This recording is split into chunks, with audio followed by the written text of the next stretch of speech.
Hallo, ich bin Anna von Einfach Nähen und in diesem Video geht es mal um das Thema Nahttaschen. Viel Spaß!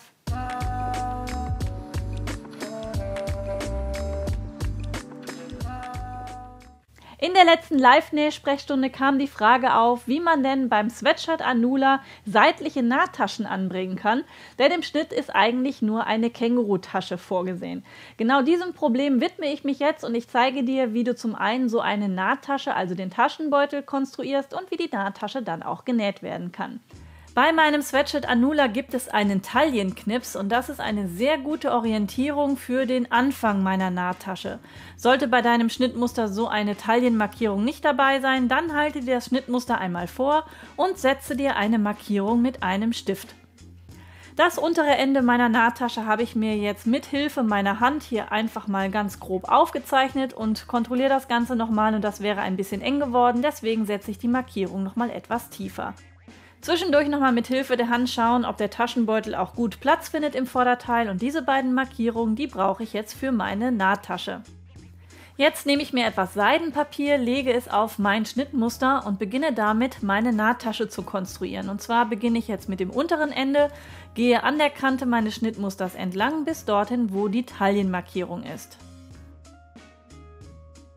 Jetzt drehe ich mir das Schnittmuster nochmal, damit ich das ein bisschen simulieren kann, wie später meine Hand in dem Kleidungsstück denn dann sein soll. Und die wird ja in der Regel von oben nach unten etwas reingeschoben. Und dann kann ich jetzt mit dem Stift ganz grob um meine Hand einmal drumherum gehen, sodass hier dann meine Form für meinen Taschenbeutel entsteht. Hier oben von der oberen Markierung auch nochmal grob zulaufen lassen und hier sieht man, ist für meine Hand noch ausreichend Platz. Meine Vorlage schneide ich jetzt einmal aus und wenn die Vorlage ausgeschnitten ist, lege ich mir das Ganze nochmal auf mein Schnittteil, um zu gucken, ob hier vor allem auch nach unten ausreichend Platz ist, damit ich hier nämlich dann den Bund annähen kann. Der Taschenbeutel wird insgesamt 4-mal zugeschnitten, nämlich 2 Teile für den linken und 2 für den rechten Taschenbeutel, jeweils gegengleich. Und jetzt nehme ich mir einen der vorderen Taschenbeutel und lege ihn innerhalb der Markierung rechts auf mein Vorderteil. In diesem Falle ist der Taschenbeutel jetzt aus dem gleichen Material. Je nachdem, welches Material du verwendest, solltest du aber darauf achten, den Taschenbeutel vielleicht aus einem etwas dünneren Stoff zuzuschneiden, damit er sich später nicht zu sehr durchdrückt. Der zweite Taschenbeutel kommt dann auf die gegenüberliegende Seite und auch dort fixiere ich ihn innerhalb der Markierung mit ein paar Klammern.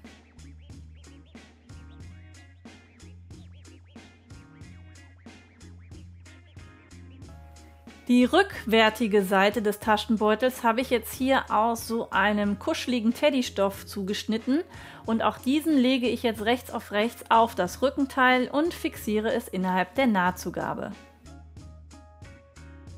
Die Taschenbeutel werden jetzt jeweils auf dem Vorder- bzw. Rückteil einmal festgenäht und ich habe dafür die Overlockmaschine genommen. Wenn du noch nicht ganz so geübt bist, empfehle ich dir an dieser Stelle, das Ganze aber besser mit der Nähmaschine zu machen und die Kanten dann erst im Anschluss zu versäubern.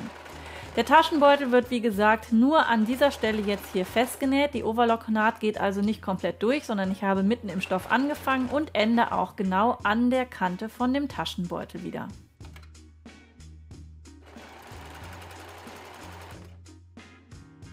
So sieht der angenähte Taschenbeutel dann von der Nähe aus.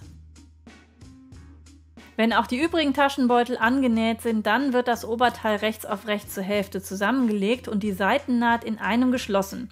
Beim Ärmel, wie du siehst, habe ich schon angefangen und an der Seite werden jetzt auch die Taschenbeutel genau übereinander gelegt, sodass hier die Seitennaht einmal komplett geschlossen werden kann, inklusive des Taschenbeutels. Die Nahtzugabe zeigt hier übrigens in Richtung Taschenbeutel. Jetzt das Ganze in eins zusammennähen. Ich beginne dafür am Ärmel und bin über die Achsel schon gekommen, bis ich jetzt hier unten am Start des Taschenbeutels bin. Und dafür hole ich jetzt zunächst einmal alle Fädchen der Overlock-Nähte raus. Die werden nämlich dann mit abgeschnitten und gleichzeitig versäubert. Und wenn ich hier an dem Punkt bin, wo der Taschenbeutel beginnt, lege ich ihn mir einmal gerade und tue so, als wäre da überhaupt gar kein Knick. Den Rest des Taschenbeutels, den nähe ich dann auch noch zusammen. Bei so einem flauschigen Stoff wie diesem Teddystoff lieber immer ein bisschen mehr abschneiden als zu wenig, damit auch die Nadeln tatsächlich die Stoffkanten gut fassen können und später kein Loch in der Tasche ist. Insgesamt wird hier das Ganze in einer Rundung genäht. Dafür orientiere ich mich vorne am Nähfuß bzw. an dem Messer und lege mir den Stoff jetzt immer so hin, dass alles schön gerade unter den Fuß laufen kann. Wenn ich jetzt hier vorne an meiner Ecke wieder angekommen bin, stoppe ich wieder kurz davor, lege alles ganz gerade, achte auch darauf, dass die Nahtzugaben in die gleiche Richtung gehen und so kann ich dann auch den Rest meiner Seitennaht bis unten an den Saum schließen. Hier auch nochmal mein Tipp, wenn du keine Overlockmaschine hast oder noch nicht so geübt bist, dann kannst du das Ganze natürlich auch erst mit der Nähmaschine zusammennähen und im Anschluss dann die Kanten versäubern. Hier das Ganze nochmal aus der Nähe, hier zwischendrin ist natürlich nicht zusammengenäht, weil der da im Anschluss dann die Hand rein und raus gehen soll. Die Seitennaht inklusive Taschenbeutel ist jetzt geschlossen und wenn man das Ganze dann auf rechts einmal dreht, kann man hier in der Seitennaht jetzt schön diese Eingrifftasche sehen. Zugegeben, durch den Teddystoff, den ich hier gewählt habe, ist das Ganze zwar schön kuschelig innen drin, aber die Tasche bleibt natürlich nicht komplett flach zu. Das ist einfach zu dick jetzt an dieser Stelle.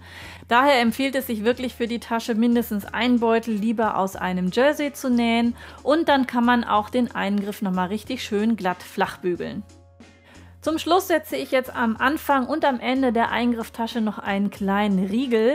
Die Nahtzugaben liegen komplett in Richtung Taschenbeutel und das verhindert, dass die Tasche zu sehr aufspringt beim Tragen.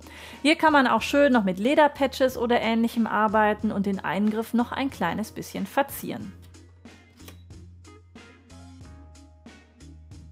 Diese Methode funktioniert übrigens auch bei schon fertig genähter Kleidung, entweder wenn du sie selbst genäht hast oder auch gekauft. Hier musst du dann an der Seite nur ein bisschen die Naht auftrennen, die Taschenbeutel dann dazwischen legen und das Ganze wieder rundherum, wie eben im Video gesehen, zusammennähen. Ich wünsche dir jetzt ganz viel Spaß beim Nachmachen. Ciao!